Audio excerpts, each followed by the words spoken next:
vidas. Que tu Santo Espíritu, Señor, nos dé esa revelación. Que tu Santo Espíritu nos dé ese discernimiento. Que tu Santo, Señor, sea el que nos guíe, Señor. Fluye, Señor, con tu santo poder, Señor, en este lugar. Que todo lo que vayamos a aprender hoy, Señor, sea de edificante para nuestras vidas, Señor. Si te hemos fallado, Señor, perdónanos, Padre. Te pedimos, Señor, que tengas misericordia de nosotros. En el nombre de Jesús. Amén. Y amén. Vamos a abrir la palabra de Dios en el libro del Génesis. Y con esto vamos a concluir los temas que estamos viendo de las señales antes del fin. Amén. Amén. Génesis, primero.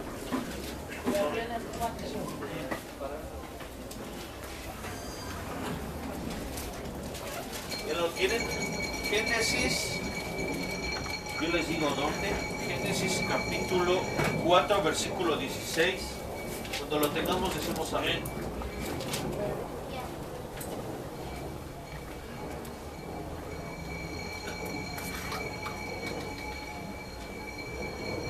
Génesis 4, versículo 16.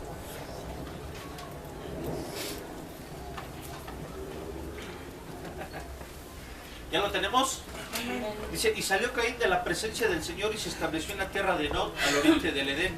Y conoció Caín a su mujer y ella concibió y dio a luz ¿a quién? Y edificó una ciudad y la llamó Enoc como el nombre de su hijo. ¿Ok? Ahora váyase al Génesis capítulo 5, versículo 18. 5, versículo 18, cuando lo tengamos decimos amén.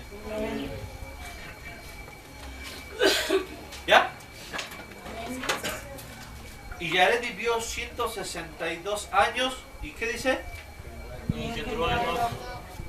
engendró a Enoc. Póngame tantita atención aquí. ¿Por qué había dos Enoc?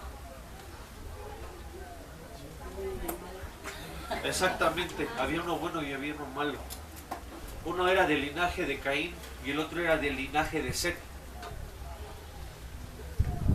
Dice la palabra del Señor en el Génesis 4, verso 16, que Caín dio a luz un hijo y le puso por nombre Enoc.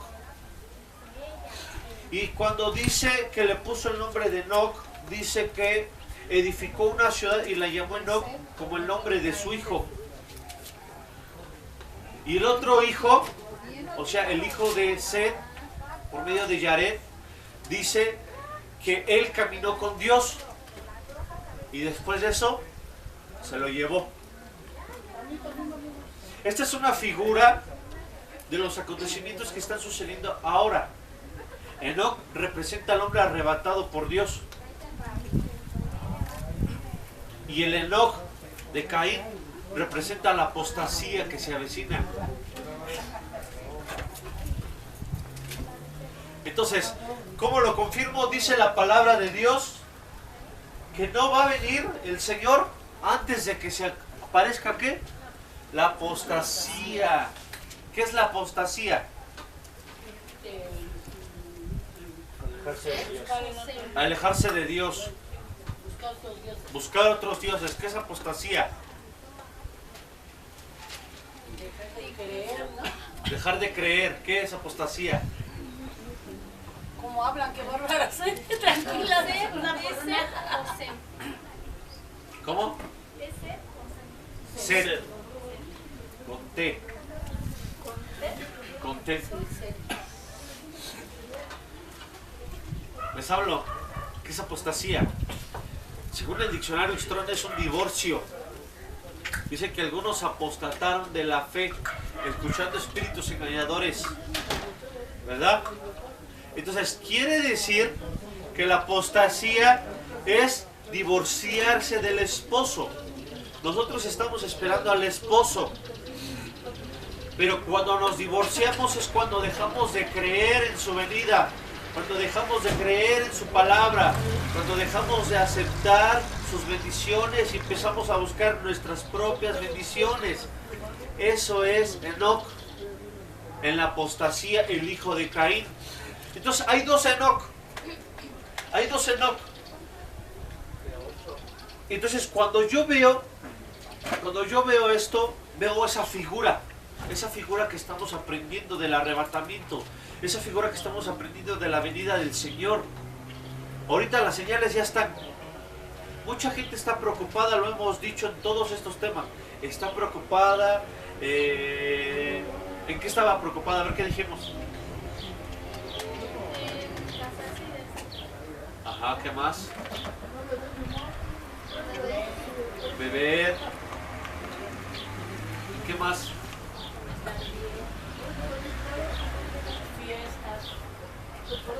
Aparentando que están bien ellos, ¿verdad? Como estar bien con el mundo. Ok. Entonces hay una apostasía. Ahorita yo les voy a dar 44 señales. 44 señales de que el Señor ya no tarda su venida. Ok. Vayan apuntando. Por eso saqué la computadora. 44 señales que demuestran que estamos en los últimos tiempos. 44 señales que demuestran que estamos en los tiempos del fin. ¿Usted se ha preparado? Es la pregunta. Dice la Biblia que Enoc se preparó, caminó con Dios, profetizaba la venida del Señor. Y este Enoc era un vanaglorioso, era un apóstata. Él predicaba otras cosas. ¿Me explico? Fíjense, en la Biblia están profetizadas muchas señales que anuncian la conclusión de los últimos días. Aquí solo mencionamos 44 de ellas. Algunos cristianos, teólogos y pastores de hoy no creen que sea cierto que estamos en los últimos días, ni tampoco creen que en el moderno Israel tenga conexión alguna con el Israel del Antiguo Testamento. Afirman que la iglesia ha heredado todas las promesas que le hicieron Dios al pueblo judío y que Israel quedó excluido por completo del pacto y bendiciones de Dios. Entre otras cosas, el incremento de la maldad, los ovnis, las mentiras gubernamentales, las catástrofes, pero hay más. La señal principal del fin de la dispensación del cristianismo gentil y del pronto retorno de Cristo es Israel. Los profetas de Dios, tal como Joel, Oseas y otros, describieron a Israel como la higuera de Dios. Jeremías profetizó: caerán por tanto entre los que caigan. Cuando los castigue caerán, dice Jehová. Los cortaré de todo, dice Jehová. Los cortaré de todo, dice Jehová. No quedarán uvas en la vid, ni higos en la higuera, y se caerá la hoja, y los que han dado pasarán de ellos. Jeremías capítulo 8, versículo 12 al 13. Vamos a ir poco a poco, yo les voy a ir diciendo poco a poco.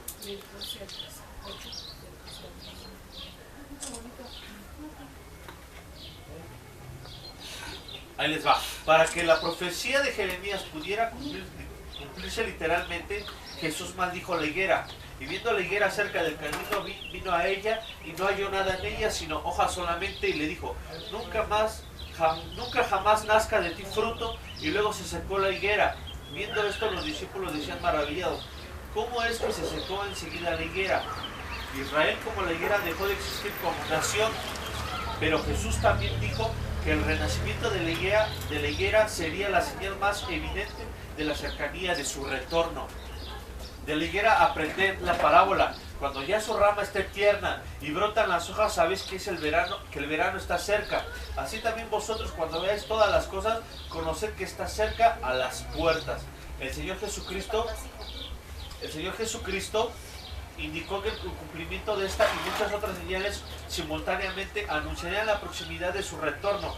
Así también vosotros, cuando veáis todas estas cosas, conocéis que está cerca a las puertas. De cierto os digo que no pasará esta generación hasta que todo esto acontezca. Entonces, ¿cuál es la primera señal? Israel. ¿Por qué Israel? Fue la tierra escogida. Porque es la tierra escogida por Dios.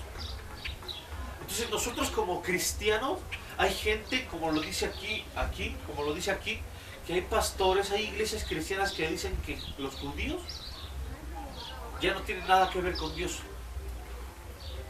Que Israel ya no tiene nada que ver con Dios. Que ahora nosotros, la iglesia, el Israel espiritual, somos mejor que ellos.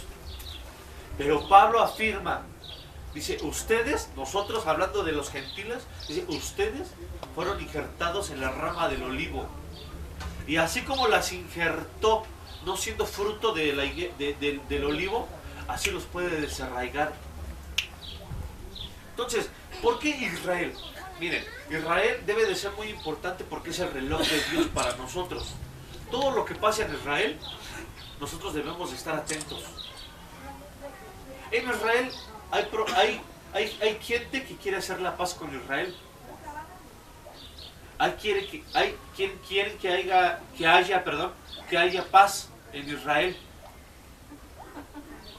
Ahorita hay mucha guerra en el Medio Oriente por esa causa, porque le quieren quitar el territorio que Dios le dijo a Abraham que sería su tierra prometida, se las quieren quitar a Israel. Entonces, una de las señales es Israel. Por eso tenemos nosotros nuestra bandera, porque es la señal. ¿Ok? Seguimos.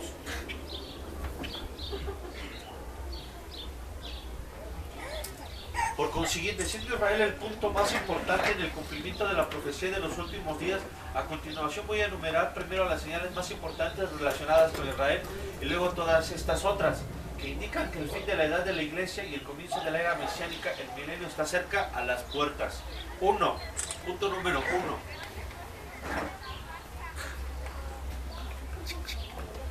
La nación de Israel nacería en un día.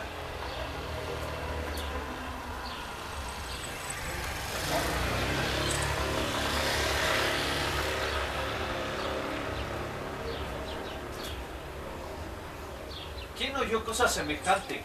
¿Quién vio tal cosa? ¿Concebirá la tierra en un día?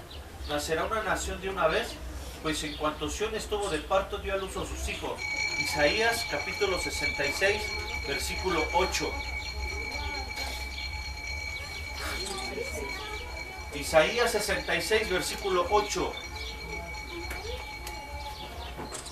¿Ya lo tienen? El 14 de mayo de 1948, Israel se convirtió en una nación. ¿Por qué habla de eso? Miren, en 1948 estaba desterrado Israel. No había judíos en Israel, para que lo entiendan. No había judíos, porque todos habían sido dispersados a diferentes naciones.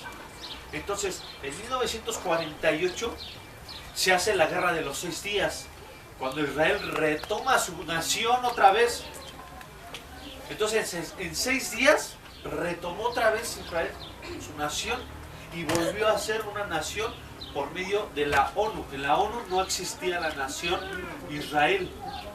En el año de 1948 Dios les vuelve a permitir, como dice en Isaías 66, versículo 8, que volvería a ser nación. ¿Me explico? Ahora, esto es muy importante para nosotros. ¿Por qué?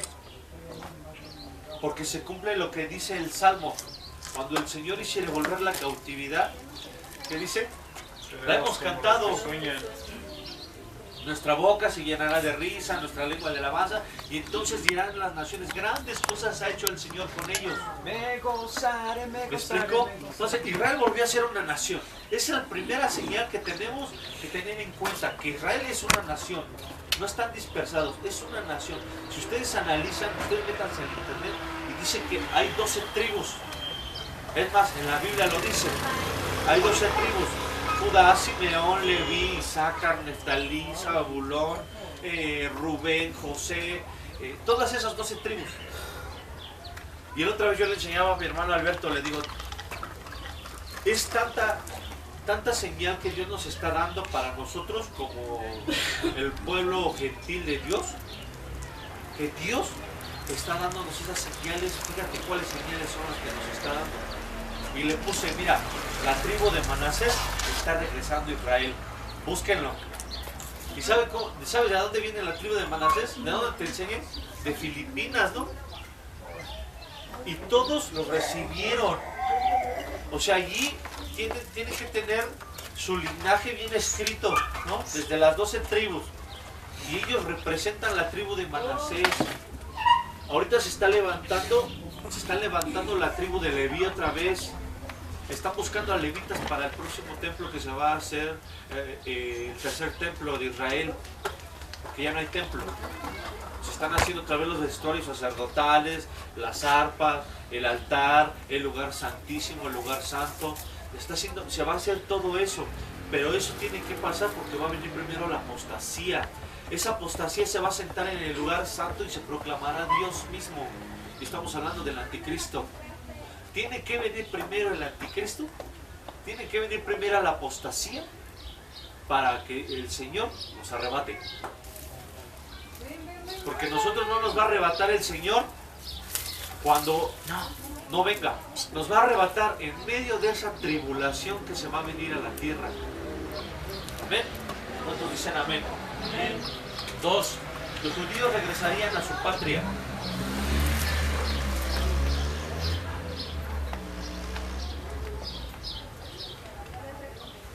Los judíos regresarían a su patria.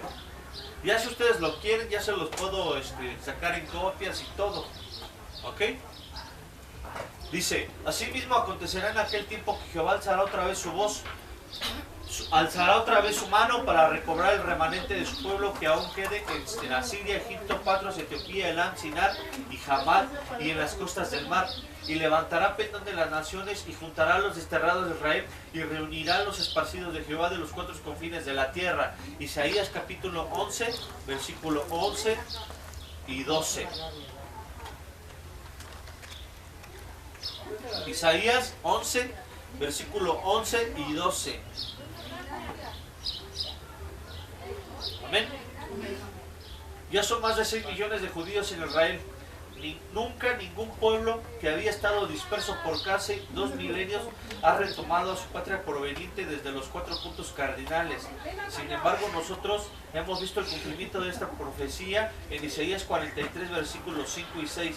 Ante nuestros propios ojos, a partir de 1948, los judíos están llegando desde Europa, Asiria, las Américas, de todas partes. Amén. ¿Vamos bien o no? Ok, tercero.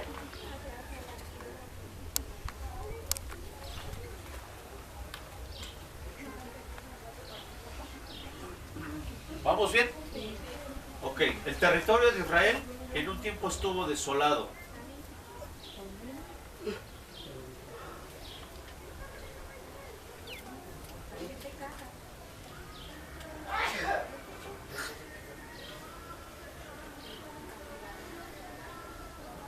¿Ya lo tenemos? El territorio de Israel que en un tiempo estuvo desolado, en los últimos días florecería como un vergel. Israel exportaría sus productos al mundo entero. Días vendrán cuando Jacob echará raíces, florecerá y echará renuevos Israel, y la faz del mundo llenará de fruto. Isaías 27, versículo 6. El aumento del porcentaje, yo los voy a leer, si quieren ni apunten, mejor luego se los doy. Nada más quiero que me pongan atención en esto, ¿ok?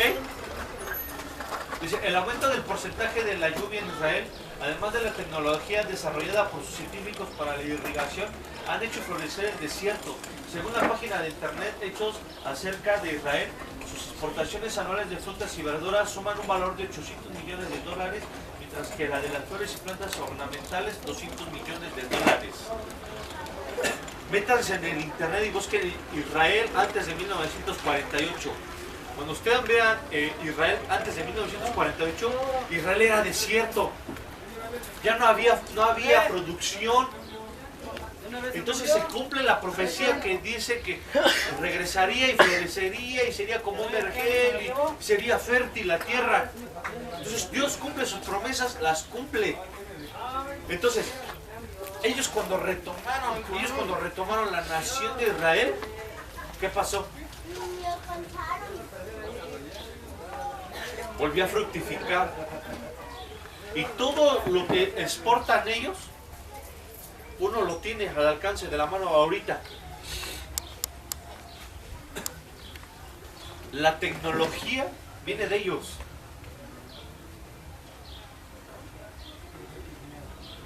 Pregúntate de dónde viene tu Samsung Galaxy. Pregúntate de dónde vienen tus iPhone. De Israel. Todo eso viene de ahí. ¿En serio? ¿Estamos aprendiendo o no? 4. Israel prosperaría económicamente. tal como indica Ezequiel 38, versos 12 y 13. El aumentar las riquezas de un pueblo recogido entre las naciones que se ha ganado y posesiones que moran en la parte central de la tierra, que cuentan con botín, plata y oro, ganados y posesiones, grandes despojos. De acuerdo con la página de internet Hechos acerca de Israel en el año 2004, esta diminuta nación exportó más de 30 millones en dólares en diferentes artículos.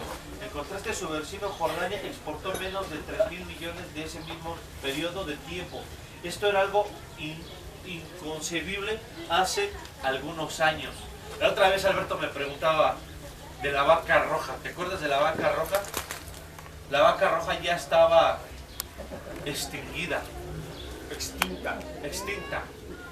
Extinguida totalmente. Ya no existía esa vaca. Y ahorita ya está volviendo a resurgir esa vaca. ¿Cómo? ¿Quién sabe?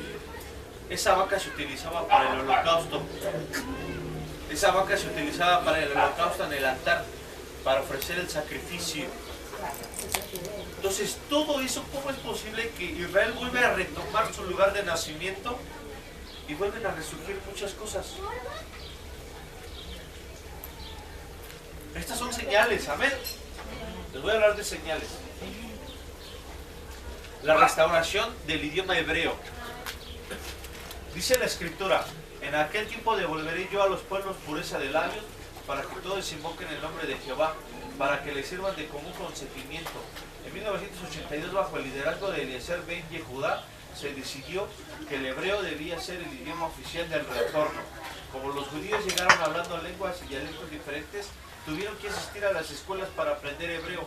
Hoy incluso los judíos etíopes y los judíos que han regresado de Rusia están concurriendo al colegio para aprender hebreo. En el internet te ponen la paginita, ¿quieres aprender hebreo? Ya los judíos ya tenían otros dialectos. Ahorita están retomando otra vez lo que Dios les estaba haciendo. Ahorita estamos hablando de Israel, amén. La restauración del ciclo. La restauración del ciclo, o sea, su moneda, el shekel.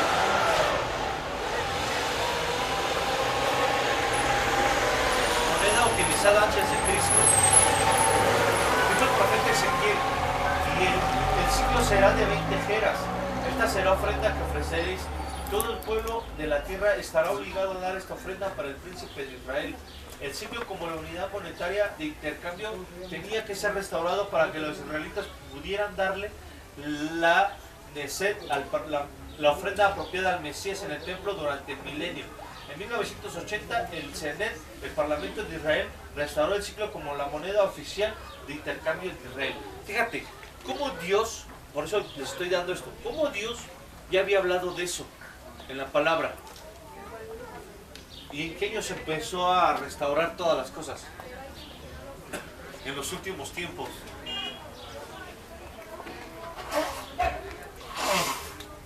¿Quién nació en 1948? Nadie. Pero los que nacieron antes de 1948, dice la palabra de Dios que verán la venida del Señor. Porque dice, no pasará esta generación hasta que todo esto acontezca. Supuestamente una generación son 70 años. Si estamos en 1900, si el inicio de Israel fue en 1948, ¿cuántos años faltan para la generación? Ahora.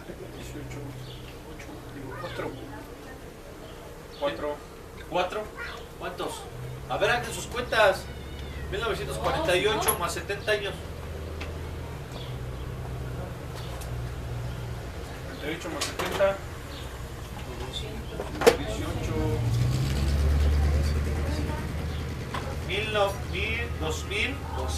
2018.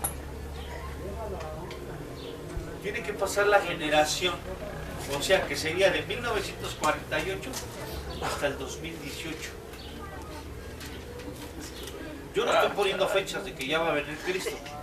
Estoy poniendo la fecha de cuándo se va a terminar la generación. En el 2018 se va a terminar esa generación.